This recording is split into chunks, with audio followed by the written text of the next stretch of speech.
Will democracy survive the next couple of years?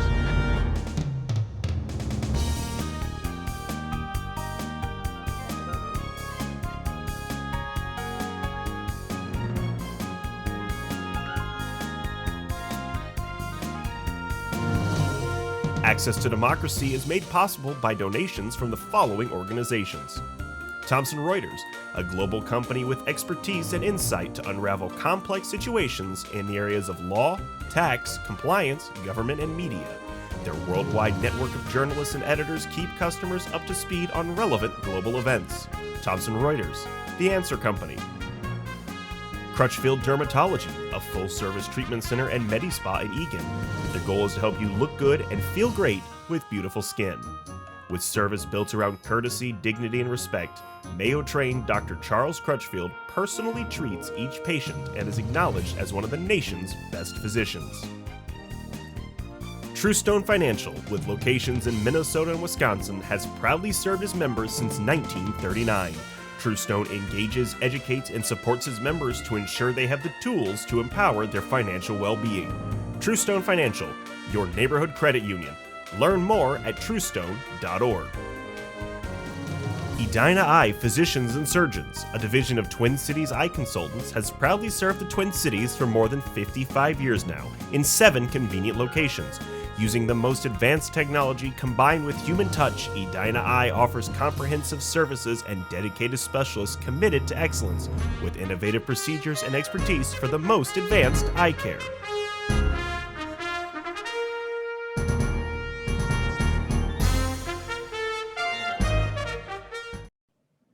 Hello, everyone, and welcome to Access to Democracy. I'm Michelle Engdahl, and I'm your host today to interview Andrew Pimental, the Director of Parks and Recreation for the City of Eagan. Hi, Andrew. Hello, everybody. Good to be here again. I wish we were talking outside today. It is Parks and Rec weather today. It is gorgeous outside. If I knew the weather was going to be this good today, I probably wouldn't have agreed to do an inside interview. I mean, let's be honest, right? I love it. I love it. So you've been the director here for 5 years. Has the time gone fast? What are your highlights? Give us your thoughts. Michelle, I can't think of, I've been with a number of really quality organizations in my career, and I can't think of a 5-year period that actually felt like it went faster. It's been a thrill ride. Some of it, including this last year, not without challenges, right? It's been a variety of really positive things, a few challenges that have tested our staff. But, in 5 years, I think that, you can look at really what I came in and kind of said I was hoping to achieve with the city was building relationships across the department, across different departments within the city, and then bridging the city with other partners across the greater community. And I think that we've done a really good job accomplishing a lot of that, looking specifically at just the park system itself. Eagan had such a great park system, and that was such a draw for, an attraction for me to even apply for the position. I knew that Ken Bra and leaders in the past had really put a lot of energy and effort building a nice balanced system that complemented not only what the city could do, but what the state has along the river, what the county has down in Lebanon Hills. So there really is no shortage of opportunity here in the city of Eagan. Looking at kind of what we've done over the last 5 years, we've added a nature play area over at Patrick Eagan Park, which is very popular. We added a splash pad. I was kind of surprised when I started that a city this size didn't have a splash pad yet. That is one that has not been without challenges because we have one of the few splash pads in the state that's actually a mechanical system like a pool. So it's a chlorinated water that recirculates versus a freshwater system that sucks from domestic fresh water and then dumps to waste. Splash pads that are designed that way go through about 12 to 15 million gallons of water a summer. And we felt that wasn't a responsible thing to do. But along came with that decision, is maintaining a mechanical system, and it has its down days and challenges just being what it is. We added a up-to-date concrete skate park over where we had a very mediocre at best modular skate park that nobody really used and had a lot of issues. That skate park, that first phase, really led to developing partnerships with RC motor enthusiasts that have built an RC track with us, and a biking, an older biking kind of motocross area with not really motocross, it's bicycles, BMX, and that's thriving again. So partnerships are growing. We've installed some dedicated pickleball courts. I don't know if you've heard about pickleball. Yeah, I've heard about it. It's the bomb. It's fun. It's great exercise. Just about anybody can play it. We heard early on, once I got here, that we need these types of amenities, and we built 8 courts at Quarry Park 3 years ago, and those are some of the most popular courts, I think, in the Twin Cities. So popular that this past year we decided, as we were redeveloping a court sports area in Ron Park, that we'd add additional courts, dedicated pickleball courts there. And so over there, we're doing a really kind of a cool multi-purpose pickleball court complex, tennis court complex. We're moving the basketball courts, actually putting them inside one of the hockey rinks, and then additional parking inside the hockey rink too. So we're finding some creative ways to use spaces that really weren't used during the summertime. So that's an exciting project that's actually going on right now and should be open here by the end of August, early September. I talked about balance and the park system. One of the things that's very unique to Eagan compared to a lot of cities out there is we have enrichment, public art, and literature within our parks. We've added over 20 little libraries throughout our park system. We've added now, this year we'll add up another 4 art benches. That makes 24 art benches throughout our park system. We're going to move on in future years and add public art bike racks into certain areas. So a lot of cool, neat, kind of non-traditional park features that really kind of show that overall balanced investment all across the city, right?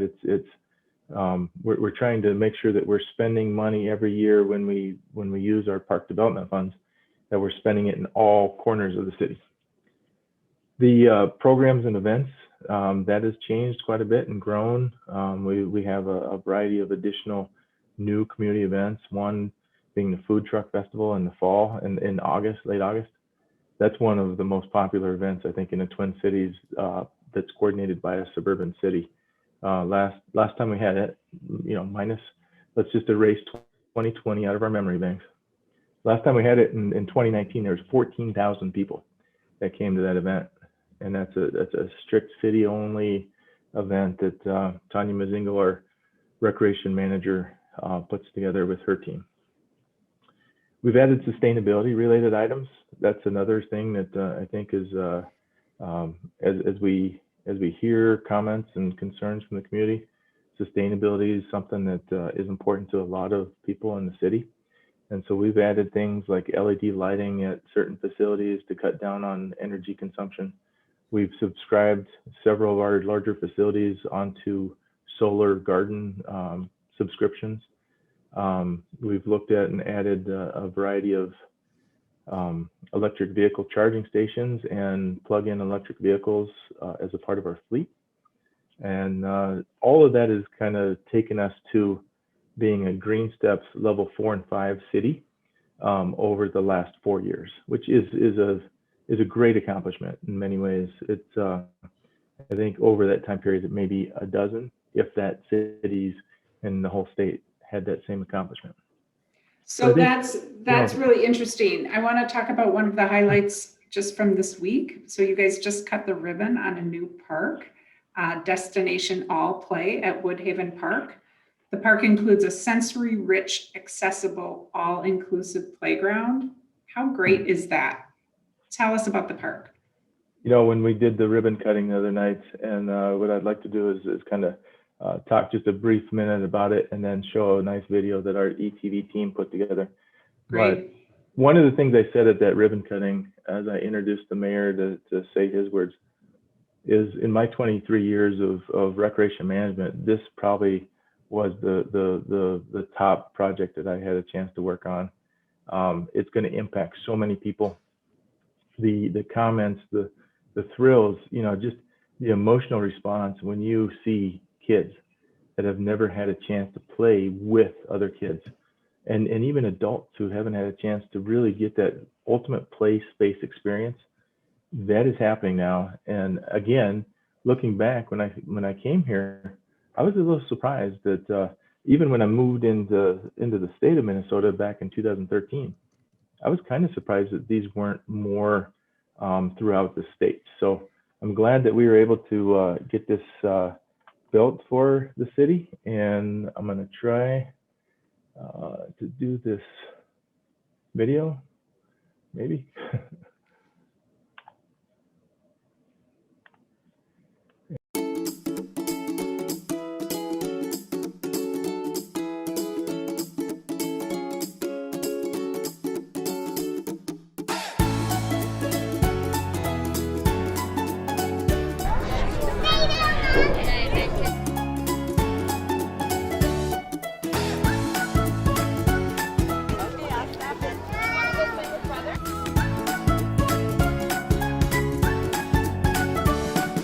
We wanted a space where someone could bring a family member or a friend or a neighbor and not have to worry about any exclusion. This park can adapt to all different people regardless of what their abilities are.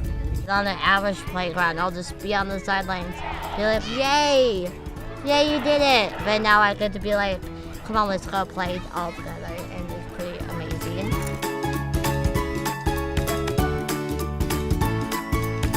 We know that inclusive play teaches important life skills like cooperation, empathy, and leadership. And it helps build relationships and community around those same values. Come to this park because you're gonna have an awesome time. It's inclusive for everyone. There's lots of things to do for both young ones and older ones.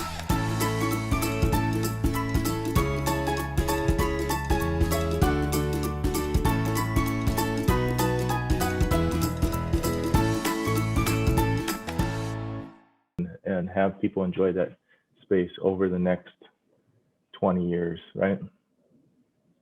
That's wonderful. How do you lean on other cities or suburban areas to talk about accessibility, to talk about what we're missing in parks?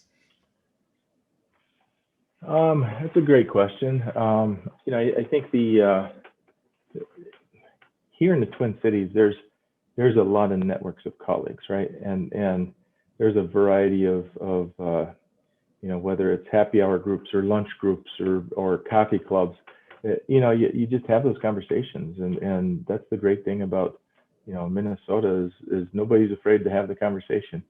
Once you kind of get some momentum going and really, in our case here with Destination All Play, we brought in Dana Milligan, who is the mother of Maddie Milligan, who was the inspiration for Maddie's place over in Woodhaven, over in Woodbury. So that was one of the biggest first all-inclusive play spaces in the state. And so we utilized her experience and abilities to really help us really know all those details that we needed to include into this redefined park space, if you will. And the details, I mean, if you go inside the bathrooms, it's a 4-bathroom pod building. Each one of them has fully accessible everything. So it really is no details were left unturned. That's really neat. I'm an Eagan resident, so that makes me feel good. I live near the skate park, and I can validate for you when I walk my dog that it is busy at all hours of the day. We see an older guy, he's in his 20s. He's there in the morning. I think he goes there before he goes to work. I think it's great. So I don't know if you need another skate park, but that one is very busy. They're very popular amenities, and you know, that's a great, you know, let me lead into just a value add, if you will, on how do you know what a city needs, and I want to go back to 2015. The city updates its master plan for parks every 10 years, and we worked with a consultant and did a variety of surveys and open meetings, and came up with a whole list of different things that were then put into this master plan document that really got adopted by the council in 2016. And then that's really a core component of Parks and Recreation as the city does its comprehensive planning every 10 years as well. So in that, we identified, and what you do is you compare against national standards for similar sized cities, right? And so a skate park, for example, a city that's 65,000 in population, one skate park might be adequate. But once you hit, 70,000 in population, the recommendation or standard might go to 2. And so we find ourselves kind of on that cusp of being a larger suburban city. We're finding ourselves, pickleball courts is a great example. And they really aren't defined yet, because tennis is still one of those life sport standards. Pickleball is kind of picking up, right? And it has been for over a decade. And so what we're seeing, at least locally, is tennis going down as pickleball goes up. But net, you still need a certain number of facilities to accommodate both. So we're adding pickleball. We're not necessarily adding tennis courts, but over time we will have a variety of tennis complexes that are updated like everything else in our capital improvement plan. We've talked about that Eagan residents age in place. So do you think pickleball is an example of, I could play pickleball later in life than I can tennis, maybe at a competitive level or recreationally competitive level? So talk about how Eagan is aging in place, and what does that mean for your job? It's a great question. I love it. Typically you'll see a lot of turnover in cities, right? And younger families moving in as people age out of certain housing stock and move on. And in Eagan, you really haven't seen that trend so much. We have added, I think, over the last 5 to 10 years, a decent amount of additional senior housing complexes that help almost bring additional seniors in. But, are the seniors that already live here selling their houses and moving to those new housing opportunities? Maybe yes and no. But when it comes down to it, it does create additional challenge with regards to whether it's community events and bringing people together, whether it's a variety of options to provide for programs and facilities like pickleball. We're finding, there is a lot of demand out there for whether it's a new skate park or whether it's a pickleball court, and really the vast difference of who that is serving on a primary user basis. Yeah. Okay, so you mentioned COVID, so let's talk about COVID. You said maybe we can forget 2020, but what did you learn about Parks and Rec during a pandemic? It must make you feel so good to see people out and about and doing things again. So what are those silver linings or learnings from COVID? Thanks, Michelle. It's something with a pandemic like this. I think I go back to March in 2020 and think, so many people thought, okay, it's going to be 2 weeks and then we'll be moving on, right? And then it's going to be 2 weeks, and then I think we all realized, oh boy, this isn't going to be solved overnight, and we need to really plan some different ways. I joke because Parks and Recreation is a team, a group of extroverted people that really come together to bring people together, programs and facilities and events. It's meant to bring a lot of people into spaces, and all of a sudden we had this immediate halting of, no, you can't do that any longer. And so our team very creatively, very quickly went into a redefinition of who we were going to be. Because I think our team knew and had the passion to say, we've got to continue supporting people throughout the pandemic, because if not, they're going to go crazy, right? We saw outdoor use like you've never seen before. I mean, trails had hundreds of people, whereas before, maybe a dozen, right? And so you saw parking lots fill up, Patrick Eagan Park, down in Lebanon Hills, over by the community center. People, I mean, you could sit there and count just hundreds and hundreds of people out and about, being properly spaced, wearing masks when they needed to wear masks. As our program staff and facility staff, as they were able to be open and have programs and have facilities open, our mentality all along was, if we can be allowed to serve, we're going to serve, because we knew that there was that group of population out there that needed those facilities when they were open.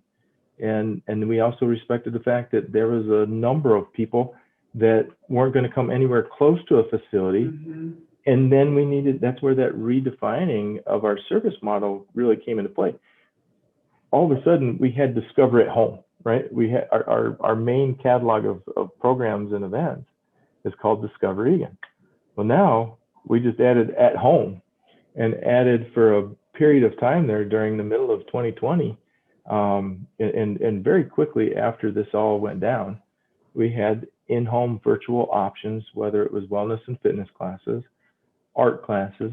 We had our team very quickly put together little kits for kids, for stay-at-home moms who no longer had preschool classes to take their kids to, where they could buy those little kits and it had everything you needed for art projects and educational components. And so our team was super creative. And I look back, and as frustrated as we were early on, I look back and say, wow, our team are just a bunch of rock stars for being creative and innovative and looking at it and saying, we're going to continue serving and find a way. And so, we have a lot of talent in this group, and, our full-time staff is almost 50 strong in the department. And then we, at this time of the year, with Cascade Bay open and all the different programs going starting next Monday, we have over 250 part-time employees every summer. And so it's a lot going on. And last year was tough, but I think it really showed a resilience. It showed not only from the staff, but the community, the city, again, partners. We had another very successful art block last year, which is a great 2-week art program in the fall. So, there was still a lot of great things happening. We found a way, but now we are so thankful to be back. People are coming back in strong numbers. I think our enrollment for many of our summer programs, actually our numbers are higher than they were in 2019. And, the one thing I'll throw out there is people's expectations, are maybe ahead of where we need them to be, because we're suffering a little bit with some part-time shortages, right? And there's a national part-time shortage for lifeguards across the nation. There's shortages locally for part-time helpers, and so again, if people still looking for a summer job, maybe send them our way, because I think we have plenty of openings still. So and if you're taking a program, help us, be patient, be understanding, kind. We've been trying to continue serving the community, but things are going to be challenging as we get back on our feet fully. Yeah, that's great. So I know you were able to work on Cascade Bay's pool during COVID. I mean, again, a silver lining. It's very hard to do maintenance on things when they're being used. Talk about that for a second. Yeah, the specifically the pool surface, right? It's a very unique product that was getting to be, actually, it was probably past due its life. That pool facility is now over 20 years old, and we needed to figure out how to do that. And that is not a easy project. That is a pretty significant project that takes several months. So with the pool closed last year, we finally had an opportunity, and so we really jumped on the downtime to get caught up on that and other deferred maintenance. There's a new roof on the buildings down there, the new pool surface. There's a new recirculating system in the main pool. You know, we did some paint and other things that were long overdue, and we were able to do that because we had the downtime. It was taking the best advantage of a bad situation. Yeah, which I think is just such a comment about Eagan and coming from a position of strength and being able to pivot and being able to take advantage of, I mean, seriously, a really crummy situation, but knowing that there are windows of opportunity and you got to be able to pivot. So it sounds like you know how to pivot. We've pivoted so much. We're right back to where we were before. So let's go. You've been, that's awesome.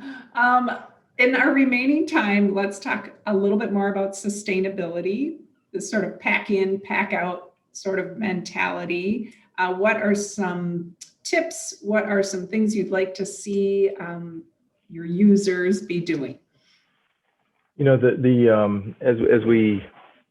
as we got results from last year's community survey, I think we very quickly realized that people really, and a part of this was probably due to the pandemic and that very large, abnormally higher use of the parks during that time, and people really valued their public spaces.